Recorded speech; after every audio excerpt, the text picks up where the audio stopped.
Longines Breeders' Cup Classic. McKenzie comes out running. So does War of Will, who takes the lead and will try to cross over. Odale is up close, so is Seeking the Soul on the inside. Now Mongolian Groom joins the fray, and Mongolian Groom puts his head in front. Vino Rosso is prominent in the early stages. The mare Elate is racing 3 off the rail and approximately 4 lengths off the lead. Higher Power is just outside of her. 2.5 more to Code of Honor, who's on the outside of Yoshida, and Math Wizard is at the back of the field. War of Will set the pace, and he opens up 2 lengths. McKenzie a joint second inside of Mongolian Groom. They're followed by Seeking the Soul, who's down at the rail. Owendale between rivals. Vino Rosso is 3 wide, 5 lengths off the lead. Higher Power is next, followed by Elate. Yoshida having to steady ever so slightly, and he is now about 10 lengths or so off the pace. Elate is 2.5 lengths in front of him, and so is Code of Honor. Another 3 back to Math Wizard, who trails. Less than 5/8 of a mile to go in the Longines Breeders' Cup Classic, and it's Tyler Gaffleone and War of Will dictating the terms. McKenzie is in second, just in front of Mongolian Groom. Now it's 4 more lengths back to Vino Rosso as they pass the half-mile pole. Higher Power is next. He's on the outside of Owendale, who's asked for a bit more. At the rail, Seeking the Soul. Code of Honor is starting to run now. He's looking for a seam and finding it in between horses as War of Will has now lost the lead. Yoshida is at the back of the field, more than a dozen off the pace. Elate is dropping out of it, and then Math Wizard as McKenzie has taken the lead at the top of the stretch. And Vino Rosso is coming to challenge. Mongolian Groom is third, then Higher Power and War of Will. They're at the top of the stretch. Joel Rosario has done his job. It's up to McKenzie, and Vino Rosso is right to him on the outside. Vino Rosso has taken the lead, and he powers away under Irad Ortiz Jr. Vino Rosso, like father, like son, the son of Carlin, rocks in the Longines Breeders' Cup Classic. McKenzie was clearly second best, then it was Higher Power, and a belated rally came from the lane in front of Math Wizard.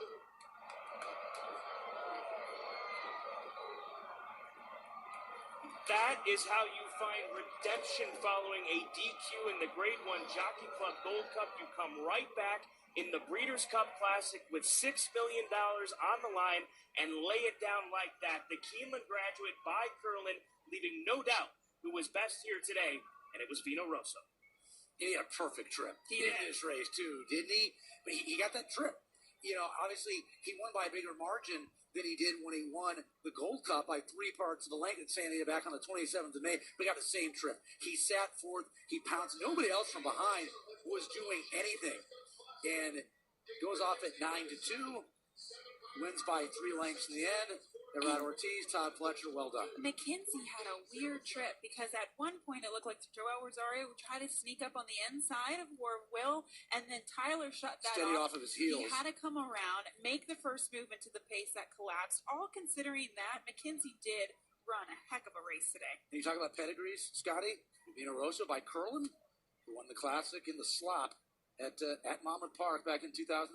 Out of a street cry mare, the same stallion that produced the great Zenyatta 10 years ago. And how about John and Tanya Gunther, champion breeders of 2018, Vino Rosso, part of that, but it was led by Justified, led by Without Parole, who had such a great year, picking up that win last year at Royal Ascot, and this horse that they bred taking the Classic here today.